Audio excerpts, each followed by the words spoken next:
Check the mic and make sure it sound right, boys.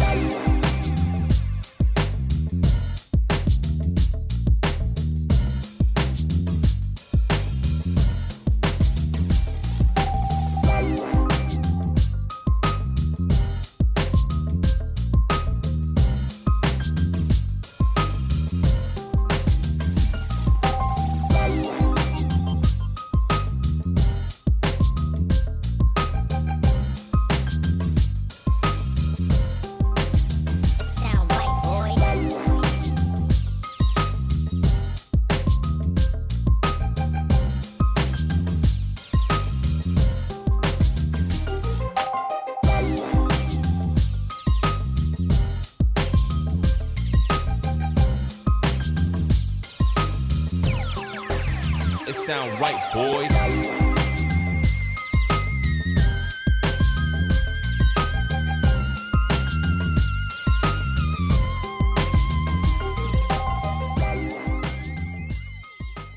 What's up everyone? Welcome to my channel.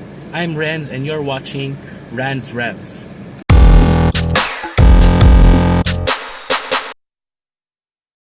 So guys, 1 month na yung Suzuki Dzire natin and ngayon pupunta ako ng casa and isi-share ko sa inyo ano yung mangyayari sa PMS. So guys, kakatapos ko lang magbayad sa bangko or mag-deposit para for the payment sa monthly natin. So pupunta na tayo ngayon sa casa para ipa-check yung Suzuki Dzire natin. So guys, currently yung Suzuki Dzire natin is merong i-share ko yun sa inyo yung current odometer reading. Not sure, yan ba? Trip A yata yan. Ayan, 244 kilometers only after 1 month of using. So hindi ko talaga to nagamit masyado kasi of course meron din akong day job and then during weekend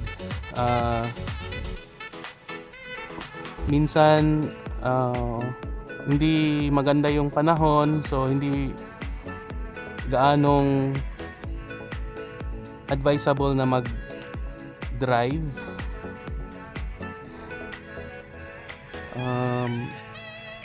Meron kasing low pressure area dito sa Cebu last week, and then yun, busy lang din sa work. Then sometimes is family time. So sa 244 kilometers nakapunta na ito ng Trans Central Highway doon sa tops 2 times. So sa previous episode na i-share ko na sa inyo yun, some of the clips nung pagpunta namin sa tops.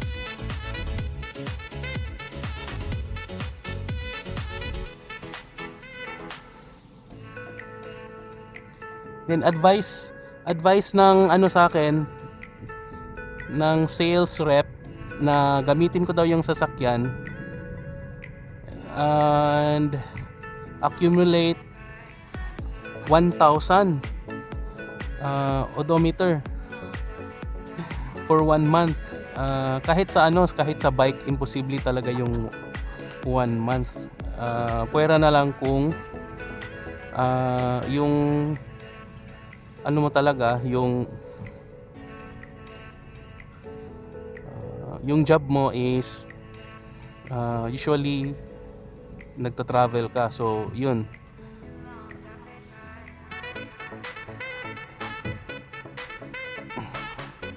Makukuha mo talaga yung quota pag ganun, 1K for in 1 month. So far hindi ako talaga nakatry nun. Kahit sa scooter ko need na i-monthly check din first PMS niya. Dapat makakuha ng 500 kilometers na reading sa Odo. And since ano naman ako, work from home, hindi talaga masyado ginagamit. So kung gusto nyong makita yung ano guys, kung gusto nyong i-review ko rin yung Click, kung interested kayo dun, Honda Click 125, i-share ko talaga yung honest review ko. Every time meron akong i-review guys. So kung gusto nyo, huwag nyong kalimutan mag-subscribe sa channel ko. And then susubukan ko talaga maging fair sa mga reviews ko.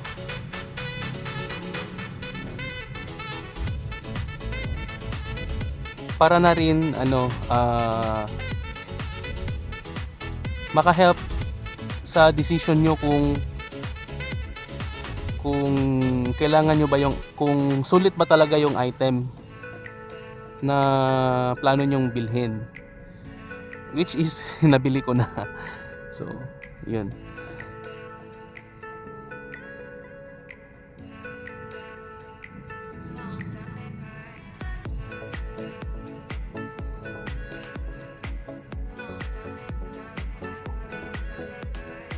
So guys, isi-share ko rin sa inyo in the future kung ano na yung mga accessories na nabili ko dito sa Suzuki Dzire natin.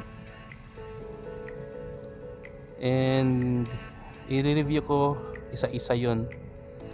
Of course, isang video lang yun. Hindi ko i-review yung So i-review ko lahat yung mga accessories na nilagay ko dito sa Suzuki Dzire, kung need ba talaga or hindi,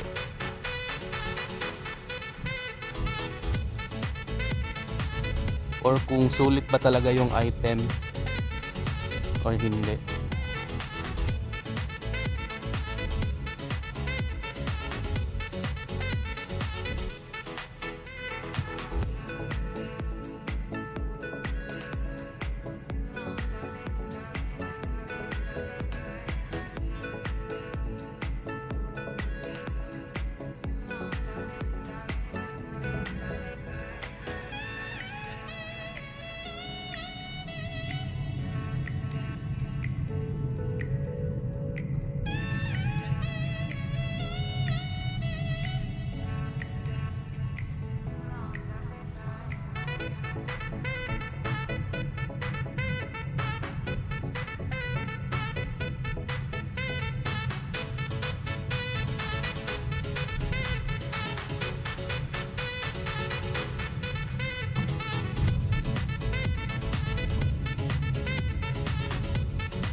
So ayan guys, andito na tayo sa casa.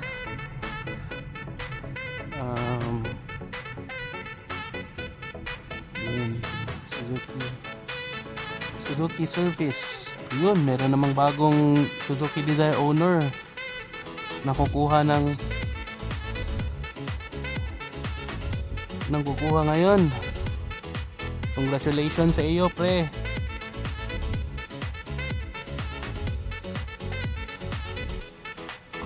Boss, pa PMS, boss.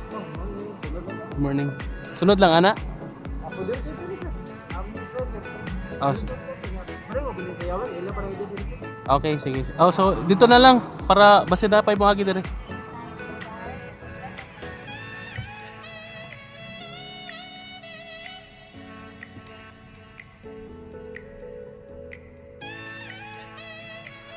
So ayun guys, andito na tayo sa casa ng Suzuki. Then balitaan ko kayo ano yung process ng PMS dito. Gaano katagal, ano yung dapat bayaran. Ano pa ba? Ayun.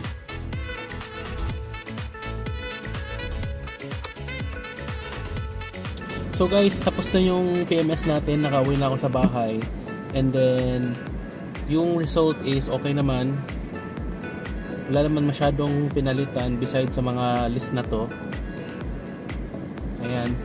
So yan yung mga piyesa na pinalitan and ni-replace. So yung basically yung ginawa nila, checking ng mga headlights, yung mga fluids, no, basic fluids, and then after nun ni-replace yung oil, engine oil, lahat ng mga fluids. Meron din silang ginawang washing. So okay naman yung washing, yung normal washing lang yung ginawa dito, yung free washing nila. Meron silang yung magbabayad ka ng washing, medyo premium. Hindi ko na in-avail yun kasi kakawashi ko lang naman dito. So yung tip ko guys is kung magpa-PMS na kayo, dapat siguraduhin naka-appointment kayo. Kasi pag hindi kayo naka-appointment, baka either hindi kayo ma-entertain or nasa sa baba kayo ng list. So napansin ko kanina, marami talagang nagpapa-PMS dun sa casa. So mas mabuting meron kang appointment para alam nila na darating ka talaga.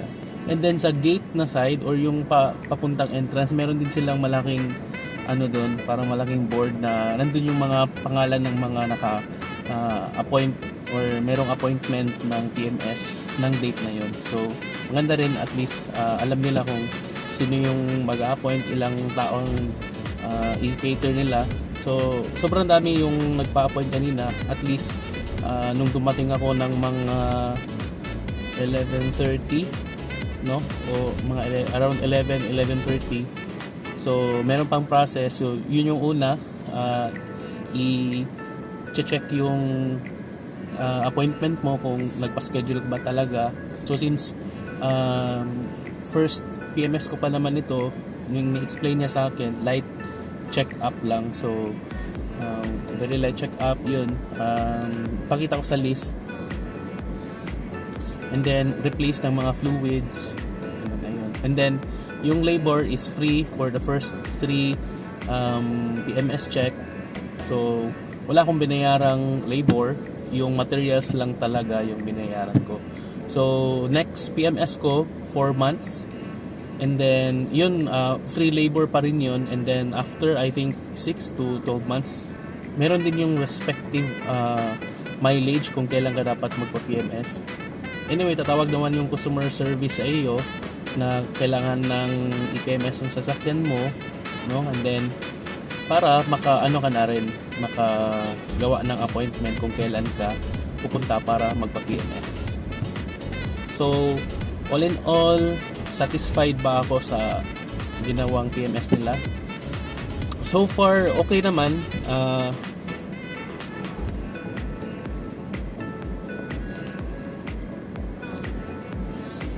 So far okay naman, wala naman ako nakitang something wrong. And 1 month pa naman ito, 250 lang yung running instead of 1,000 yung needed. So wala naman masyadong dapat talaga i-check. So ayun. For future update guys, sa next PMS ko naman, magagawa din ako ng update video. So please guys, consider subscribing to my channel. I-share ko sa inyo honest review kung ano yung mga hindi ko nagustuhan, or ano yung mga nasira agad, or mga something wrong, and yung mga positive sides din ng car na to. So see you guys next time, and keep safe everyone.